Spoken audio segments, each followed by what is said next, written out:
आज गुरु पूर्णिमा के मौके पर सीएम योगी आदित्यनाथ ने महायोगी गोरखनाथ का विशिष्ट पूजन किया है। इस दौरान उन्होंने अपने गुरुदेव ब्रह्मलीन महंत अवैधनाथ, दादा गुरु ब्रह्मलीन महंत दिग्विजयनाथ समेत नाथ पंथ के सभी गुरुजनों के प्रति श्रद्धा अर्पित की। सीएम योगी ने पारंपरिक रूप से विशेष पूजा अर्चना किया। उन्होंने सभी गुरुओं की श्रद्धापूर्वक पूजा अर्चना करके उनके प्रति कृतज्ञता भी जाहिर की। पूजा पाठ का सिलसिला सुबह 5 बजे से शुरू हुआ। विशेष अनुष्ठान का समापन सामूहिक महाआरती के साथ हुआ। वैदिक मंत्रोच्चारण के बीच में मुख्यमंत्री ने मंदिर परिसर स्थित सभी देव विग्रहों और गुरुओं की प्रतिमाओं का पूजन कर लोक मंगल की कामना की। इस अवसर पर उन्होंने गुरु गोरखनाथ को रोट का महाप्रसाद भी अर्पित किया। मुख्यमंत्री योगी आदित्यनाथ ने देशवासियों को गुरु पूर्णिमा की शुभकामनाएं दी और गुरु परंपरा के महत्व को भी सभी से साझा किया। वैसे तो योगी आदित्यनाथ जब भी गोरखनाथ मंदिर में होते हैं तो गुरु गोरखनाथ जी का दर्शन पूजन उनकी दिनचर्या का एक हिस्सा होता है, लेकिन गुरु पूर्णिमा के खास मौके पर इस खास पूजा पाठ का आयोजन होता है। योगी आदित्यनाथ ने सभी गुरुओं का वैदिक मंत्रोच्चार के बीच पूजन कर आशीर्वाद भी प्राप्त किया। जब सनातन धर्म की बात करते हैं तो ये भारत की आत्मा है। ये धर्म और पंथ में, धर्म और मजहब में, धर्म और सेक्ट में हमें अंतर महसूस करना, ये उपासना विधि मात्र नहीं है, ये तो जीवन जीने की एक पद्धति है, एक जीवन पद्धति है।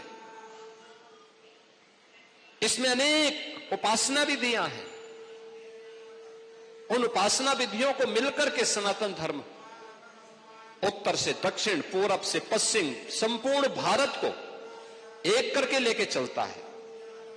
और इसके प्रतीक हैं देवादिदेव महादेव, भगवान शिव, भगवान शंकर। इसके प्रतीक हैं मर्यादा पुरुषोत्तम प्रभु श्री राम। इसके प्रतीक हैं वृंदावन बिहारी लाल श्री कृष्ण। ये सभी उसके प्रतीक हैं।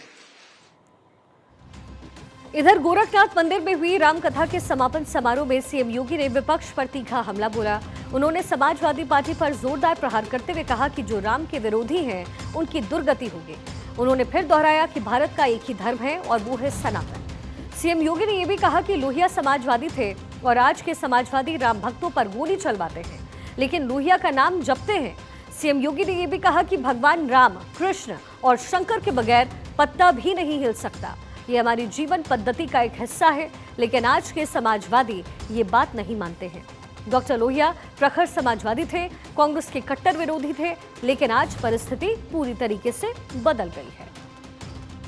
डॉक्टर लोहिया ने एक बात कही थी, जब तक भारत के अंदर राम, कृष्ण और भगवान शंकर की पूजा होती है, वो रहेगी, तब तक भारत का कोई बाल बांका नहीं कर पाएगा।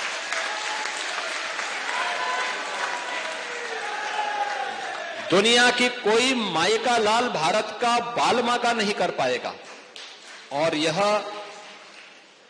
देश प्रदेश देश के अंदर रामायण मेलों की शुरुआत भी किसी ने प्रारंभ करवाई थी। याद रखना, संत तुलसीदास जी ने रामलीलाओं का प्रचलन उत्तर भारत में करवाया था, रामलीलाओं का। और रामायण मेले का प्रचलन शुरू किया था डॉक्टर लोहिया ने। वे समाजवादी थे। आज के समाजवादी राम भक्तों पर गोली चलाते हैं, लेकिन लोहिया का नाम जपते हैं। मैंने इसीलिए कहा ना, जब व्यक्ति का आचार और विचार में समन्वय नहीं होता है तो उसकी दुर्गति होती है।